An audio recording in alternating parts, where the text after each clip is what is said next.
আর যদি আমাদের দেশের বর্তমান পরিবেশ পরিস্থিতি দেখে মানে কথা বলবো না ভাবতেছি, কিন্তু আসলে বলা বাহুল্য দেখি। এখন মূলত বিষয়গুলা আসলে কি আমরা কি চোর খেদায় কি ডাকাইতে আনতেছি নাকি ভাই? আমলিক সরকার থাকতে তো এই লুটপাট তো হয়নি ভাই, এইগুলো তো করতে হবে, ম্যানেজ করতে হবে। আপনার আইনি ব্যবস্থা না করলে এইগুলা দেশের কি অবস্থা, এটা তো আসলে কাম্য না একজন নাগরিক হিসাবে।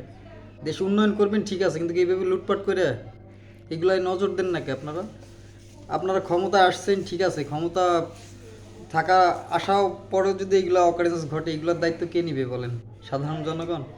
আপনাদের আসলে রাজনীতি রাজনীতি নামক একটা গাধা আছে, সেটার উপরে জনগণ মোটামুটি আছে। জনগণরে লুটপাট করেন আপনার রাজনৈতিক দল যারা আছে, গণতন্ত্র গণতন্ত্র করে জনগণ লুটেন। আপনাদের তো আসলে রাজনীতি হলো একটা কি জানেন, সবচাইতে জঘন্য একটা জিনিস রাজনীতি। গণতন্ত্র করে জনগণ লুটেন। আপনাদের তো আসলে রাজনীতি হলো একটা কি জানেন, সবচাইতে জঘন্য একটা জিনিস রাজনীতি, যেটা আপনারা করে সাধারণ জনগণ হচ্ছে। এরপর আবার উন্নয়ন করেন ঠিক আছে, যতটুকু না উন্নয়ন করেন তার থেকে বেশি চুরি করেন।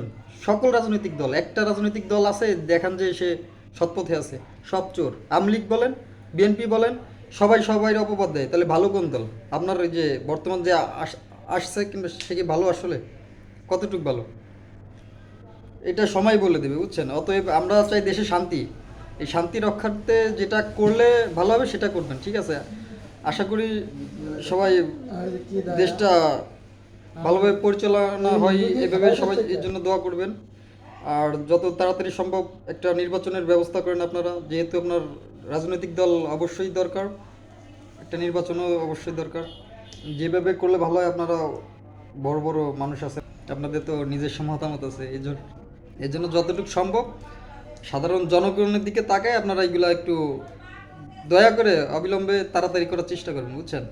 যত লেট করবেন তত আমাদের দেশের ক্ষতি, আমাদের ক্ষতি। আপনার গরিব মানুষ তো কিছু বলে না, বলার জায়গা নাই কিংবা বলার অধিকার নাই বর্তমানে। এখন আশা করি ভবিষ্যতে এগুলা আমরা দেখবেন, যেই থাকুক ক্ষমতায়, নির্দিষ্ট কোনো দলরে উপেক্ষা করে এটা বলা হচ্ছে না, বুঝছেন? কেউ ব্যক্তিগত কিংবা নির্দিষ্ট কোনো দলের প্রতি টেনে নেবেন না। আপনারা পারলে দেশের জন্য দোয়া করেন।